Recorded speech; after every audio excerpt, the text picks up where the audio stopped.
이러한 참담한 현실에 있는 것이 지금 대한민국의 700만 자영업자들의 생각입니다. 제가 며칠 전에 잠실 롯데월드에 청소년들하고 만나기 위해서 갔었어요. 엄청 추운 날입니다. 바깥에서 초등학교, 중학교 1학년 학생 4명이 핫도그를 먹고 있더라고요. 제가 물어봤어요. 요즘 제일 두려운 게 뭐냐고. 그랬더니 백신 패싱이라 합니다. 근데 너네들 왜 이 추운데 밖에서 핫도그 먹냐 했더니 우리 4사람이 백신 맞지 않았다고 식당 안에서 핫도그 못 먹게 한다고. 이게 나라입니까?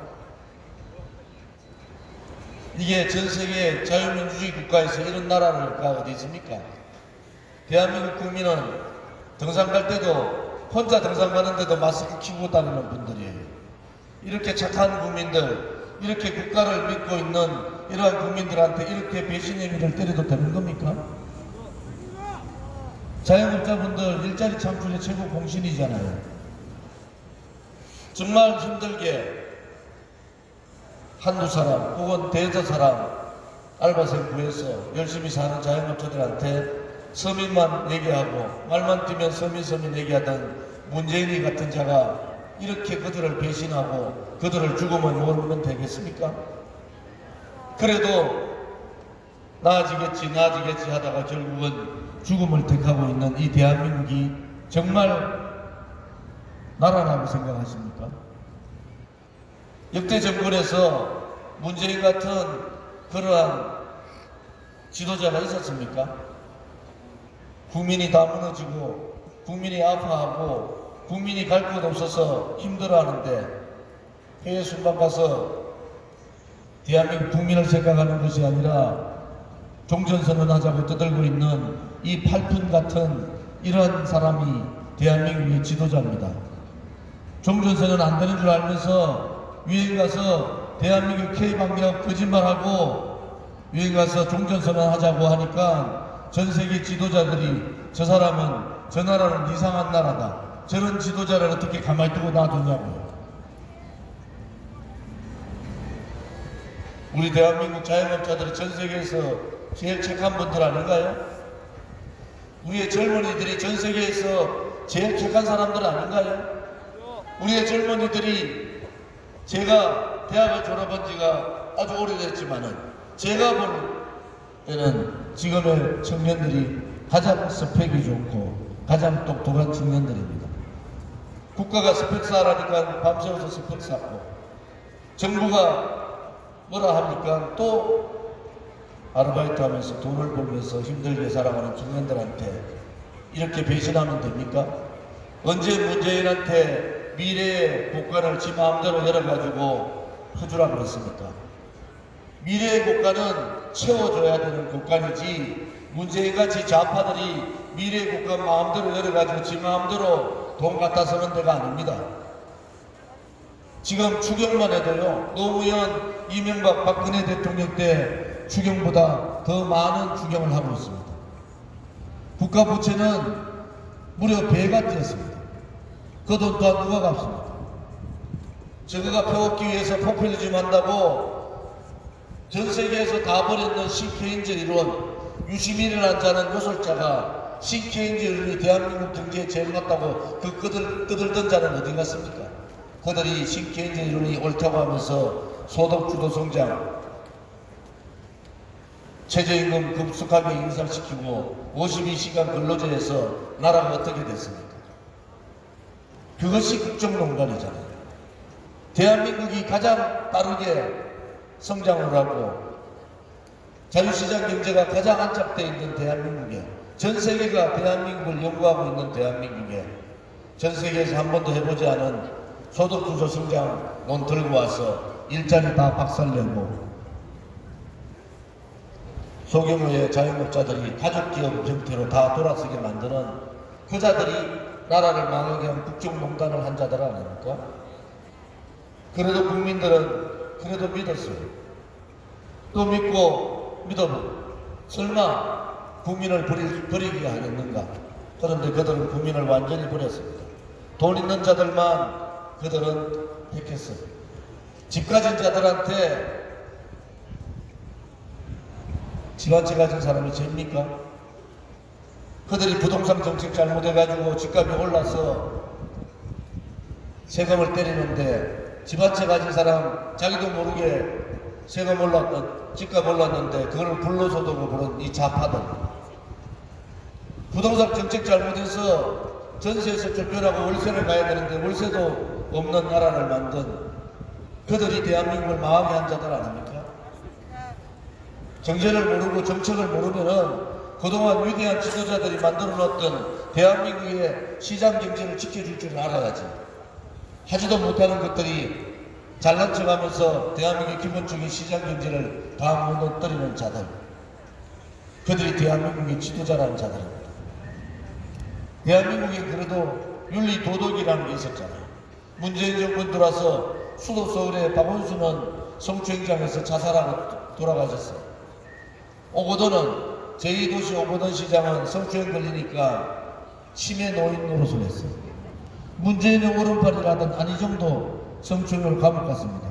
전 세계에 정권을 잡은 자들이 방역단체장 3명이 성추행에 자살하고 감옥 가면은 이 정권, 이 정당은 사라져야 되는 정당 아닙니까? 사라져야 되는 정당. 좌와우의 이념의 개념이 아니지 않습니까? 기본적인 도덕성에 무너진 거 아닙니까? 대한민국은 그래도 전 세계에서 가장 진실되고 정의를 추구했던 나라 아닙니까? 전쟁을 통해서 자유를 지켰던 나라. 우리가 열심히 하면 잘 살 수 있다고 그렇게 우리는 배워왔고 우리는 또 우리 아들, 딸들한테 그렇게 얘기하지 않습니까? 그런데 이렇게 추악한 요구를 한 자들이 대통령 선거가 되니까 다시 표를 달라고 합니다. 부끄럽지 않습니까? 부끄럽지 않아요? 문재인 정권은 부끄럽지 않나요? 그들은 왼쪽 눈으로 생각하고 왼쪽 눈으로 생각하고 붉은 손으로 하늘을 그렇게 가리면은 국민의 민심이 가려집니까? 저 정의로운 파란 하늘이 그들이 가려진다고 가려지겠습니까? 대통령 선거에서 일반 국민들이 갖춰야 될 도덕성도 가지지 못한 자들을 더불어민주당과 국민의힘 후보를 뽑아놨어요. 파도 의혹덩어리고 가족관계도 어떻게 그렇게 복잡한지 저는 평생에 해보지도 않고 들어보지도 않은 욕을 경수한테 그렇게 할 수 있는 사람. 아들이 노름을 한다고요? 그러면은 사퇴하는 게 맞잖아요. 그러면은 대한민국의 대통령이 그런 자가 되면은 대한민국 국민은 그것이 보편타당한 도덕성으로 봅니까? 더불어민주당 후보 잘못 뽑았잖아요. 국민의 자존심을 이렇게 깨뜨릴 수 있는 겁니까? 그런 자를 뽑아가지고 찍어야 된다는 국민들은 얼마나 썩을겁니까? 국민의힘도 마찬가지잖아요. 국민의힘의 윤석열은 뭡니까 도대체? 자기 부인이 대통령 후보 부인한 사람이 국민들한테 당당하게 나서지 못하고 그런 의혹이 있으면은 실질적으로 제가 대통령 후보 가면 안 됩니다. 그렇게 얘기하는 것이 양식적인 거 아닌가요? 역대 대통령 선거에서는 다들 그렇게 얘기했어요. 삶을 살다 보면은 흠없는 사람이 어딨냐. 최선은 아니더라도 차선의 후보를 좀 뽑아달라. 그러면서 민주당이나 보수정당은 그렇게 국민들 설득했어요. 지금은 뭡니까? 최악의 후보를 뽑아놓고 국민들한테 강조합니다. A 아니면 B다, B 아니면 A다. 이것이 대한민국입니까? 대한민국 수준이 그밖에 안 됩니까? 대한민국의 국민을 너무 우습게 보잖아요. 여러분들이 볼 때는 가장 최악의 후보를 뽑아놓고 윤석열이 안 되면은 문재인보다 더 빨간 사람이 대통령 되니까 안 된다고 윤석열이 찍읍시다. 이재명만 찍으면은 윤도리도리 같이 머리 아픈 사람이 대통령 잡으면 나라가 머리 아파진다. 이것들이 국민들을 너무 무시하는 거 아니에요? 대한민국의 헌법은 그렇게 되어 있잖아요. 모든 주권은 국민으로부터 나온다. 일하라고 뽑아놨더니 국민들을 대지로 보잖아요. 그렇지 않고서 어떻게 그러한 후보를 뽑아놓고 표를 달라고 합니까? 대한민국은 그런 나라가 아니지 않습니까? 최소한도로 대한민국은 정의롭고 자유롭고 진실된 나라였지 않습니까? 수신도 하지 못하고 죄가 나지 못한 자가 취급을 하겠다고 나왔는 이 코미디 같은 대통령 선거를 보면서 국민들은 또 한 번 억장이 무너집니다. 코로나 재앙 때문에 그렇지 않아도 고통스러운 삶이 대통령 후보가 시원하게 조금은 정직하고 조금은 올바르고 조금은 도덕적이고 초등학생, 학생들이라도 배울 점이 하나라도 있는 사람들이 대통령 후보로 나와야 되는 거 아닌가요? 그것이 대한민국다운 대한민국 아닌가요?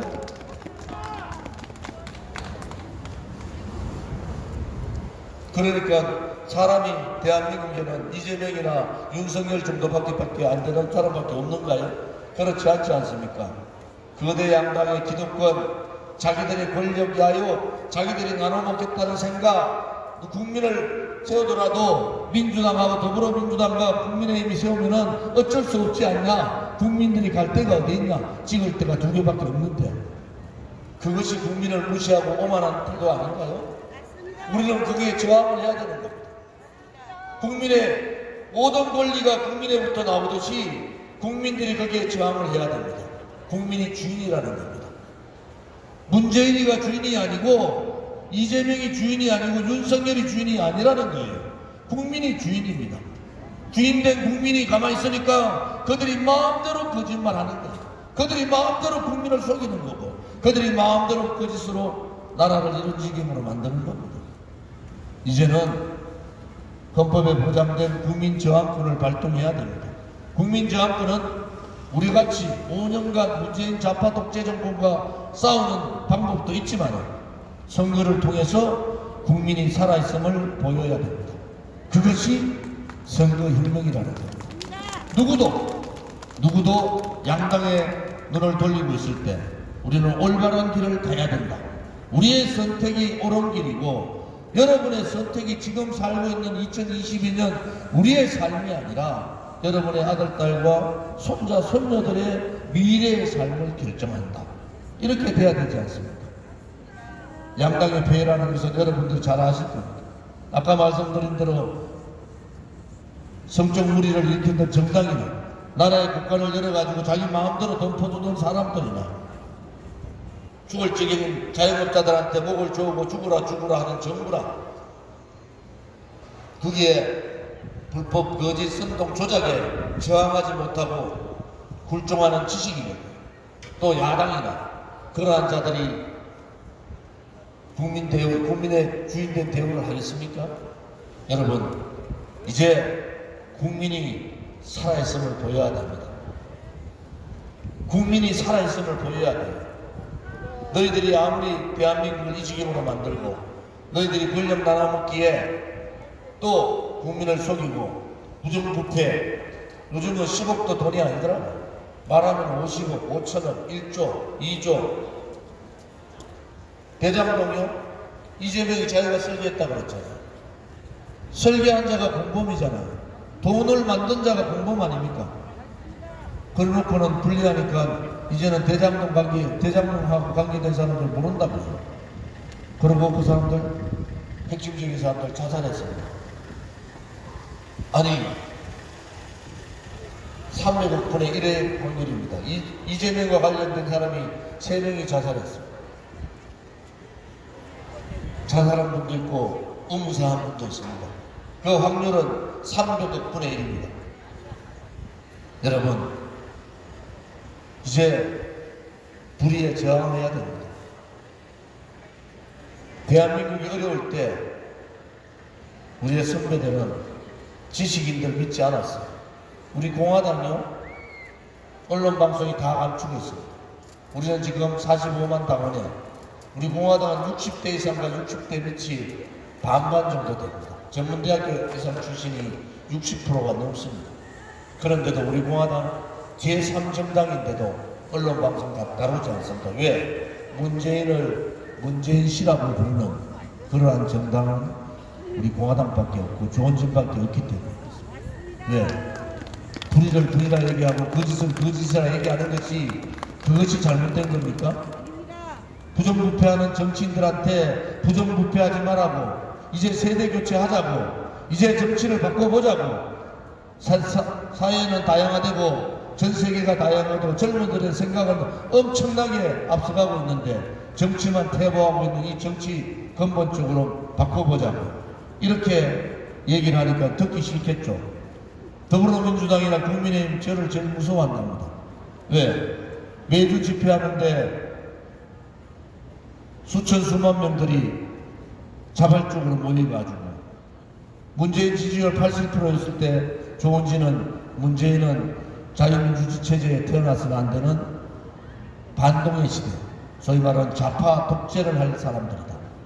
결국 그는 상권 분립을 무너뜨리고 국회 일당 독재를 만들고 언론 방송을 민노총이 장악하고 자기 마음대로 조종합니다. 그것이 독재국가라는 겁니다. 이 독재국가에 잘못된 붉은 적폐를 뽑아내야 되지 않습니까? 대한민국은 민노총의 나라가 아니지 않습니까? 대한민국은 정교조의 나라가 아니지 않습니까? 대한민국은 부패한 정치인의 나라가 아니지 않습니까? 국민이 그것을 바꿔줘야 되지 않습니까? 그것이 주인인 국민이 해야 될 도리라고 봅니다. 5년간 하루도 쉼없이 오늘과 같은 투쟁을 했어요. 우리들과 뜻을 같이 하는 사람들이 45만 명이 모여있습니다. 안철수 한번 얘기 드릴까요? 나라가 좌파들에 의해서 체제가 무너지고 역사가 뒤바뀌고 시장 경제가 무너질 때 안철수는 독일 가서 마라톤 하는 사진 올렸습니다. 미국 가서도 정치 얘기 한마디 안 하고 마라톤 하는 사진 올립니다. 그런 사람이 설거문이 들어와서 간보고 있다고. 정치인은 당당해야 되는 거 아닙니까? 그렇지 않으면 그냥 필범부로 살면 되지 않습니까? 정치를 하겠다는 사람들이 거짓을 거짓이라 얘기하지 못하고 불의를 불의라 얘기하지 못하고 미래 세대에게 정말 잘못된 정책을 쓰고 있는 그런 정책에 대해서 반대 목소리 못 내고 민노총 무서워서 말 못하고 이제 그런 나라 바꿔야 됩니다.